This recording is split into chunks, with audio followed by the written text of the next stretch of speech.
अस्सलाम वालेकुम जी, क्या हाल चाल है आपके? ठीक ठाक है। मैं हूं आपका दोस्त मलिक जवार इकबाल। आज हम आए हैं चनाब ब्रिज के ऊपर चिन्योट में, और यहाँ पे आपको दिखाते हैं कि जो दरिया चनाब में सैलाब की सूरत हाल है वो किस तरीके से है। और हम बात करेंगे जो पंजाब पब्लिक सर्विस कमीशन या फेडरल पब्लिक सर्विस कमीशन में जो एग्ज़ाम होते हैं उनमें जो फ्लड के ऊपर जो क्वेश्चंस आते हैं वो किस तरीके से आते हैं और आपने उसको किस तरीके से जो है वो हैंडल करना होता है। या जब आप इंटरव्यू में बैठते हैं और इंटरव्यू में आपसे फ्लड की कंडीशन के बारे में जब सवाल आता है, या अगर आप चिन्योट से बिलोंग करते हैं तो चिन्योट डिस्ट्रिक्ट की जो प्रोफाइल के बारे में पूछा जाता है कि आप बताएं जो चनाब ब्रिज है, चनाब कहाँ से निकलता है, किस किस तरीके से जो है वो गुजरता है, सैलाब की क्या सूरत हाल है। तो ये सारी बातें मैं आपके सामने आज रखूँगा। तो आपको दिखाते हैं कि कितना जो है वो पानी की स्पीड से जो है वो गुजर रहा है। आप देखिएगा कि इस वक्त जो है ये हेड मराला की तरफ से पानी इधर आता है। हमारा जो चिन्योट है ये तकरीबन दरमियान में बनता है। इसके बाद जो है ये जो है आपका साउथ की तरफ या वेस्ट की तरफ जो है वो पानी जाता है, जिसमें आगे मुल्तान, मुजफ्फरगढ़ और वहाँ से जाके आगे जो है वो पंजनद के मकाम पे ये अलहदा इकट्ठा हो जाता है।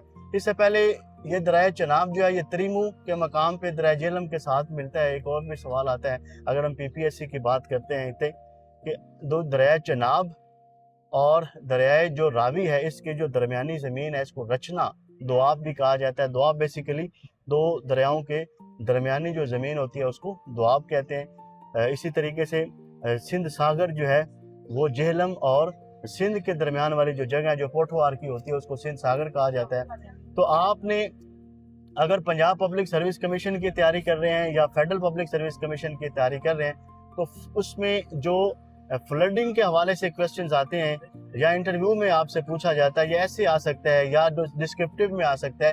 तो फ्लडिंग में आपने देखना होता है कि फ्लड के जो कॉजेज हैं वो क्या है। पाकिस्तान में जो पाकिस्तान है वो क्लाइमेट हिट कंट्री है।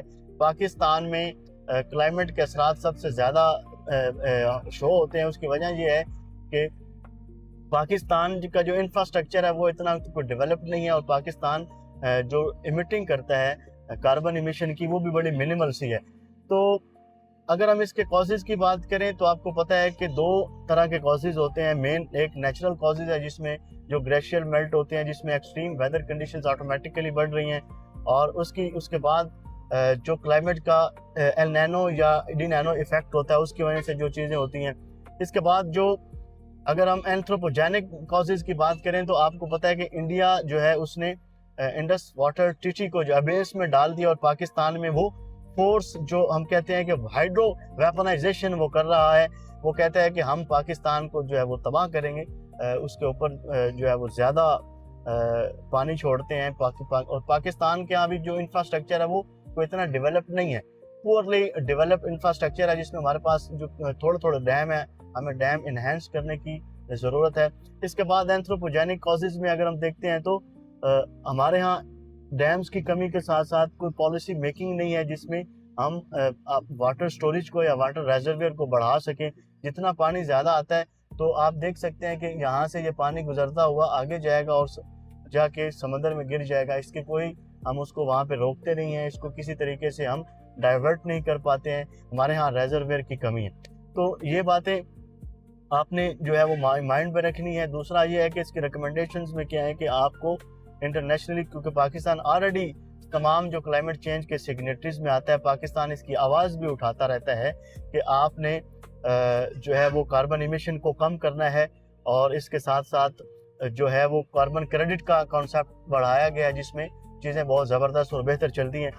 इसके साथ अगर मैं बात करूं तो आपको पता है कि हमें छोटे छोटे रेजर्वियर या डैम बनाने की ज़रूरत है, जिसकी वजह से जो है वो पाकिस्तान इनको डायरेक्ट कर सकता है, इन चीज़ों को बेहतर कर सकता है। तो ये सारे क्वेश्चंस आपको पब्लिक सर्विस कमीशन या फेडरल पब्लिक सर्विस कमीशन में से पूछे जा सकते हैं। इसके बाद अगर हम बात करें तो चिन्योट की हिस्ट्री के बारे में जो स्टूडेंट्स इंटरव्यूज़ में अपीयर होते हैं उनसे हमेशा एफपीएससी या पीपीएससी ये सवाल करता है कि आपने जो चिन्योट की में बिलोंग करते हैं तो चिन्योट किस जगह पे है। तो चिन्योट के बारे में आपने हमेशा याद रखना है कि चिन्योट चनाब दरिया के किनारे पे वाक़ है जी, बिल्कुल। अब मैं आपको दिखाऊं तो आप इस साइड पे अगर जाएंगे तो ये सारी इस साइड पे सारी आपकी चिन्योट की आबादी बिल्कुल आपको नज़र आती है।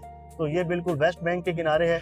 आप ये जो ब्रिज आपको नज़र आ रहा है, ये दिखाइएगा जी, ये लोहे का जो ब्रिज आपको नज़र आ रहा है, ये वो मॉन्यूमेंट्स में से एक ब्रिज है जो प्री पार्टीशन बनाया गया था और ये कनेक्ट करता है हमारे सरगोदा के साथ। और ये ब्रिज में से आप बड़ा ये शाहकार सिस्टम है, इसमें से अगर मैं आपको इसके बारे में बताऊं तो इसके दरमियान में से रेलगाड़ी गुजरती है और एक बड़ा जो है ना वो सिनेमैटिक एक सीन बनता है। तो चिन्योट एक तो दरिया के किनारे हो गया। दरिया का बारे में अगर आपसे पूछें तो ये दरिया चनाब है जो कि वहाँ हिमाचल प्रदेश से निकलता हुआ जो है वो त्रिमू के मकाम पर जेलम के साथ मिलता है, फिर जो है पंजनद के मकाम पर ये सारे इकट्ठे होते हैं और वहाँ से फिर जो है ये जाता है समंदर में, जो है वो सिंध के मकाम पे इकट्ठे होकर समंदर में जो है वो जाके ये गिर जाते हैं। समंदर हमें पता है कौन सा लगता है, हमारे साउथ साइड पे हमारा अरेबियन सी है। तो ये सारी बात जो थी सैलाब के बारे में, फ्लड्स के बारे में, और हमने इसके ऊपर अच्छी बात कर ली।